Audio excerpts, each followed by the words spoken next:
On April 18, 1988, the United States Navy and Marine Corps launched a coordinated strike against Iranian naval and oil platform assets in the Persian Gulf. It was retaliation for Iran mining international waters and crippling the USS Samuel B. Roberts. This is every weapon that fought in Operation Praying Mantis. Surface ships and their guns. Mark 45 5-inch 54 caliber naval gun. The backbone of American naval surface fire. The Mark 45 was mounted on destroyers and cruisers throughout the operation. It fires 20 rounds per minute and can engage surface targets, aircraft, and shore positions out to 23 kilometers. On April 18th, USS Merrill and other surface combatants used their 5-inch guns to methodically demolish the Sasin and Siri oil platforms, Iranian military staging posts, turning them into burning wreckage before Marine assault teams boarded. When diplomacy ends, a 5-inch gun is where the conversation continues. Mark 75 76mm OTO Melara gun, mounted on Oliver Hazard Perry-class frigates participating in the operation. The 76mm OTO Melara is a compact, fast-firing naval gun capable of 85 rounds per minute. It's lighter than the Mark 45, but effective against patrol boats, aircraft, and lightly armored targets. In the close-quarters naval battle that developed in the Gulf, frigates equipped with this weapon had a fast-firing option against the swarm of Iranian patrol boats attempting to complicate American operations. Mark 15 Phalanx CIWS. The Phalanx is a last-ditch close-in weapon system, a radar-guided Gatling gun that fires 20mm rounds at 4,500 rounds per minute against incoming missiles and aircraft. During Praying Mantis, the threat of Iranian Silkworm anti-ship missiles was real and ever-present. Phalanx gave every American ship a final defensive layer that operated autonomously, removing human reaction time from the equation when a missile is closing at near supersonic speeds. It didn't need to fire to matter. Its presence meant Iranian missiles faced a wall of lead. Mark 32 surface vessel torpedo tubes. American frigates and destroyers carried the Mark 32 triple torpedo tube system, firing Mark 46 lightweight torpedoes for anti-submarine warfare. While submarines weren't the primary threat during Praying Mantis, the Mark 32 remained a critical part of the surface combatants' defensive arsenal. Iranian submarines, if they chose to intervene, would have found American warships prepared. The Mark 32 ensured that no underwater threat could approach uncontested. Major missiles, RGM-84 Harpoon anti-ship missile. This was the weapon American surface ships and aircraft were counting on to destroy Iranian naval vessels. The Harpoon is a sea-skimming anti-ship missile that flies low over the water to avoid radar detection and hits with a 221-kilogram warhead. USS Bagley fired a Harpoon that contributed to the destruction of the Iranian frigate Sahand, one of the most significant ship kills of the operation. Seeing a guided missile streak across the Gulf and detonate against a warship demonstrated that American long-range precision strike from surface ships was devastatingly effective. AGM-84 Harpoon, the same Harpoon missile, but launched from A-6 Intruder attack aircraft. During Praying Mantis, carrier-based aircraft used air-launched Harpoons in coordination with surface ship fires, creating multi-axis attacks that overwhelmed Iranian defenses. The Sahand was struck by both surface and air-launched Harpoons, burning and listing after multiple hits. Combining ship and aircraft-launched Harpoons meant Iranian vessels faced threats from every direction simultaneously, with no way to prioritize which attack to counter. BGM-71 Tau missile, optically tracked, wire-guided anti-tank missile, was carried by Marine Corps helicopters and ground teams during the platform seizure operations. Tau is primarily known as an anti-armor weapon, but in the Gulf context gave Marine assault teams a precision standoff weapon against hardened Iranian positions on the oil platforms. When you're boarding a platform full of Iranian Revolutionary Guards who've turned it into a military base, having a helicopter circling with Tau missiles ready to fire is a considerable negotiating advantage. AIM-7 Sparrow. American aircraft operating over the Gulf during Praying Mantis were armed with the AIM-7 Sparrow radar-guided air-to-air missile for self-defense and potential air-to-air engagements. The Sparrow was the primary medium-range air-to-air weapon of the U.S. Navy at the time, capable of engaging targets beyond visual range. Iran had F-4 Phantoms and F-14 Tomcats, captured American aircraft from the Shah era, that could theoretically challenge U.S. aircraft. Sparrow-armed F-A-18s ensured any Iranian air response would be met with capable counter-air capability. AIM-9 Sidewinder. The short-range heat-seeking Sidewinder complemented the Sparrow on American aircraft throughout the operation. Where the Sparrow handles medium-range beyond visual range engagements, the Sidewinder is for close-in dogfighting, a point-blank missile that chases engine heat. An A-6 Intruder crew famously used a Sidewinder to destroy an Iranian Boghammar speedboat, an unconventional use of an air-to-air missile that illustrated American pilots' willingness to improvise in a rapidly evolving fight. Standard missile SM-1 Oliver Hazard Perry-class frigates carried the SM-1 surface-to-air missile for fleet air defense, with Iranian air power theoretically able to intervene. The SM-1 gave American ships a medium-range anti-air capability out to about 45 kilometers. The SM-1 was the outer ring of a layered air defense system, shoot at long range with Standard, pick off survivors with guns and phalanx. Iran ultimately didn't commit its air force, but American ships were ready if they had. Major aircrafts. A-6E Intruder. The A-6 Intruder was the workhorse strike aircraft of Operation Praying Mantis, and it performed brilliantly. This carrier-based all-weather attack aircraft carried Harpoon missiles, Rockeye cluster bombs, and Skipper laser-guided bombs against Iranian ships and platforms. A-6s from USS Enterprise's air wing struck the Iranian frigate Sahand with harpoons and skippers, eventually sinking it. The Intruder's ability to carry heavy ordnance loads and operate at low level made it exactly what was needed for ship killing in a confined Gulf environment. FA-18 Hornet. The FA-18 provided both strike and air superiority coverage throughout Praying Mantis. As a multi-role aircraft, Hornets flew combat air patrol, protecting the carrier and strike group, while other aircraft conducted attacks on Iranian assets. Their presence overhead deterred Iranian air intervention. No Iranian pilot wanted to engage radar-guided Sparrows fired from a maneuverable Hornet. The FA-18 proved the multi-role concept. You don't need separate fighters and bombers when one aircraft does both missions well. A-7E Corsair II. The A-7 Corsair II light attack aircraft flew strike and armed reconnaissance missions during the operation.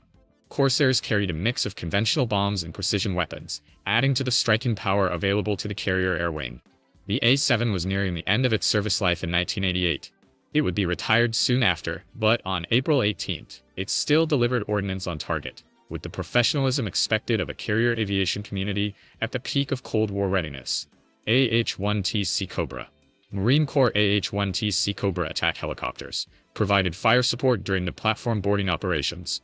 The SeaCobra carried TOW missiles, 20mm cannon, and rockets to suppress Iranian defenders, while Marine assault teams secured the Sasson platform. Helicopter gunships are uniquely valuable for this mission.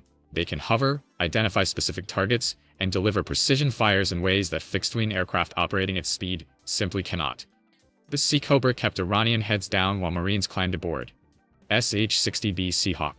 The SH-60B Seahawk helicopter performed surface search and targeting duties throughout Praying Mantis. These naval helicopters operated from frigates and destroyers, extending the ship's sensor range well beyond the horizon and providing over-the-horizon targeting data for Harpoon missiles.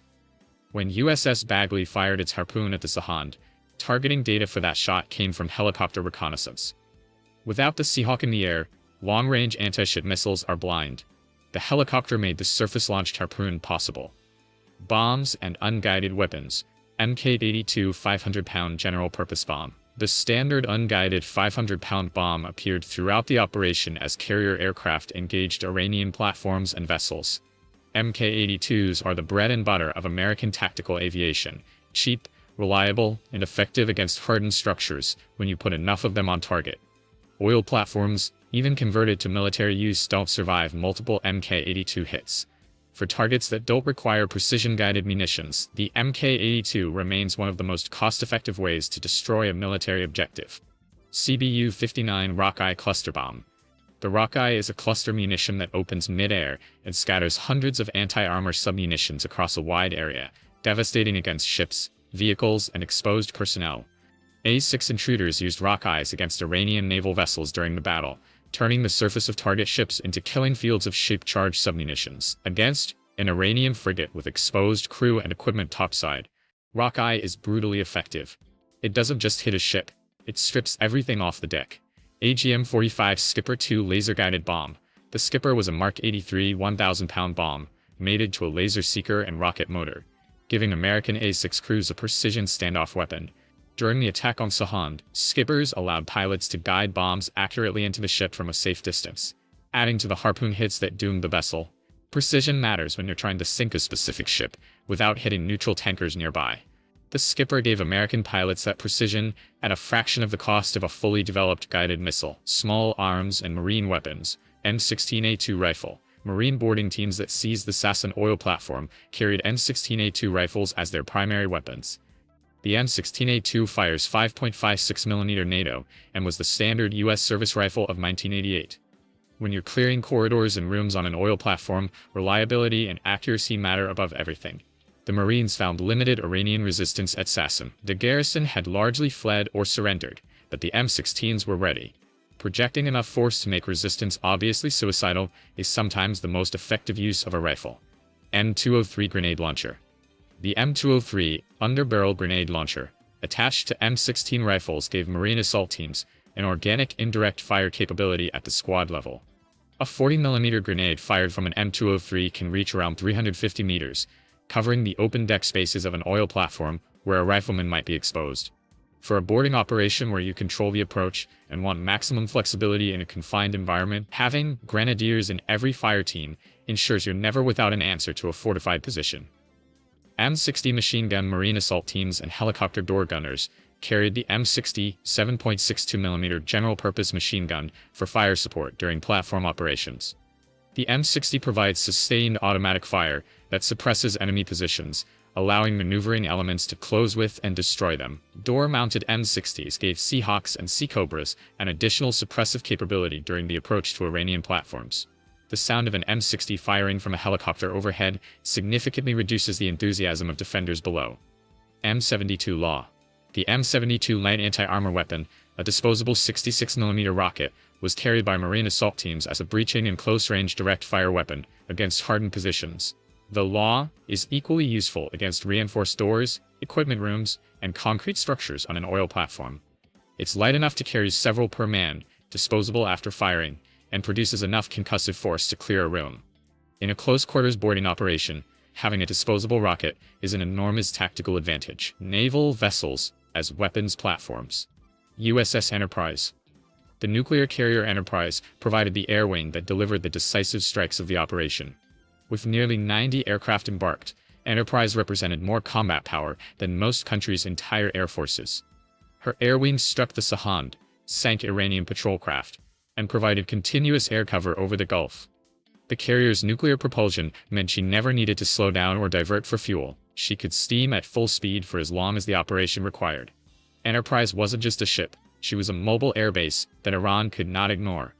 Oliver Hazard Perry-class frigates, USS Simpson, USS Bagley, and USS Jack Williams were Oliver Hazard Perry frigates, the workhorse of American surface forces in the Gulf. Designed for convoy escort and anti-submarine warfare, the Perrys were perhaps undergunned for intense surface combat, lacking the heavier guns of destroyers. But their Harpoon missiles made them dangerous at long range, and their helicopters extended their reach dramatically. Bagley's Harpoon strike on Sahand proved that even a relatively modest frigate carries lethal capability when equipped with modern anti-ship missiles. Destroyers and cruisers USS Merrill, USS Lynn McCormick, and USS Wainwright provided the heavy surface combatant punch for the operation. Their 5-inch guns demolished the oil platforms methodically, and their missile batteries ensured Iranian surface and air threats stayed cautious. Wainwright fired a standard missile at an Iranian F-4 Phantom that approached the battle group. The aircraft turned away. The message was clear: the battle group was defended in depth, and any Iranian escalation would meet an immediate, prepared response at every level of the threat spectrum. USS Trenton, LPD-14. The amphibious transport dock Trenton served as the command and staging platform for marine boarding operations against the Sassan platform. Trenton's well deck and aviation facilities gave marine commanders a flexible base to launch helicopters, coordinate boat operations, and stage assault teams. Amphibious ships are force multipliers precisely because they carry their own logistics. Marines boarded Sassan from Trenton with everything they needed, and when the mission was complete, they returned to a fully equipped base that moved with them. Electronic warfare and intelligence. ANS LQ-32 electronic warfare system. American surface ships carried the ANS LQ-32 system for detecting, jamming, and deceiving incoming anti-ship missile seekers. With Iran possessing Chinese-supplied AH-1T Silkworm missiles that could threaten American ships, electronic warfare was not a luxury. It was survival. The SLQ-32 could identify incoming radar emissions, warn crews of targeting attempts, and jam missile guidance systems. Throughout Praying Mantis, the electronic warfare picture was constantly managed to ensure Iran could not achieve surprise. Electronic warfare doesn't make headlines, but without it, ships die. AN/SPS-49 Air Search Radar. This long-range air search radar gave American warships the ability to track aircraft at extreme distances and maintain a continuous picture of the air situation throughout the operation. When Iranian F-4s probed toward the battle group, American radar operators tracked them from the moment they took off. The SPS-49's coverage meant there was no such thing as a surprise Iranian air attack. Every aircraft was tracked, identified, and had a missile assigned to it long before it reached weapons range. Radar won the information battle before a single shot was fired. Conclusion: Operation Praying Mantis lasted less than 1 day. In those hours, the United States sank or disabled half of Iran's operational navy. 2 frigates, 3 speedboats, and multiple patrol craft destroyed or damaged, without losing a single American ship. The operation validated American naval doctrine. Layered, integrated combat power combining aviation, surface, and amphibious forces, enabled by electronic warfare and precision weapons, is catastrophically effective when executed with professionalism. The weapons in this script didn't win individually. The Harpoon needed the Seahawk's targeting. The A6 needed the carrier. The Marine needed the SeaCobra overhead. It was the integration of every system, from the M72 rocket, a corporal carried, to the nuclear carrier providing air cover, that made the operation decisive. Iran has never directly engaged American naval forces again.